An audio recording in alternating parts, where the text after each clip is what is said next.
My name is Ashley Gonzalez. I am 19 years old. I live in Tyler, Texas, where I was born and raised.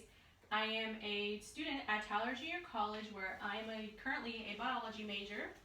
I hope to go into pharmaceutical research with my biology degree. Right now I'm actually working as a pharmacy technician for ETMC here in Tyler.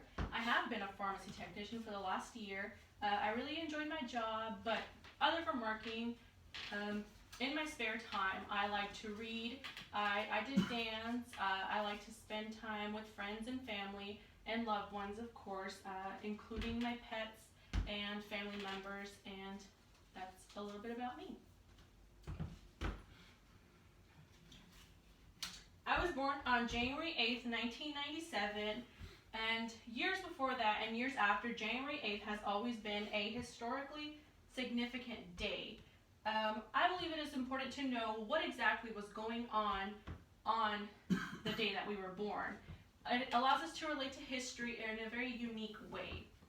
I learned of 3 things that I personally found significant, things that happened on January 8th. And I'm going to be sharing some of these 3 things with you guys today.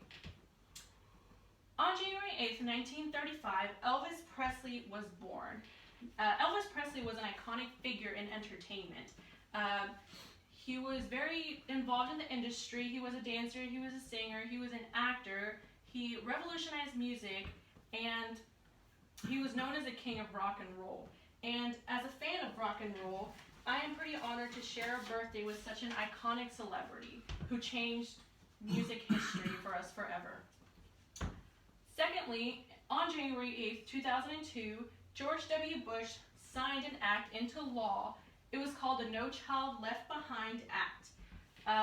It established standardized testing and increased federal rule holding schools responsible for the academic progress of all students, regardless of their situations or learning disability and things like that. Hence the name No Child Left Behind. It included all the children in basing the standards for education in elementary and middle schools.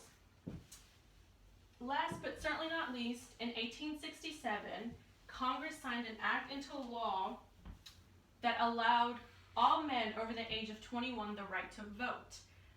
This was actually vetoing President Andrew Johnson's vote against it. And it was the first law that allowed African Americans the right to vote here in the United States for the first time in history. It actually stood for the progression of racial equality here in the United States for the first time.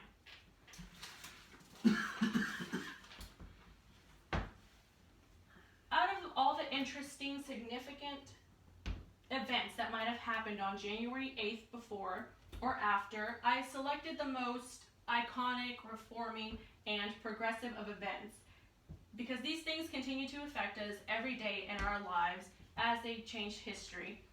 I strongly recommend that all of you do your research and find out what exactly was happening on the day that you guys were born, as I believe that each and every one of you will be pleasantly surprised.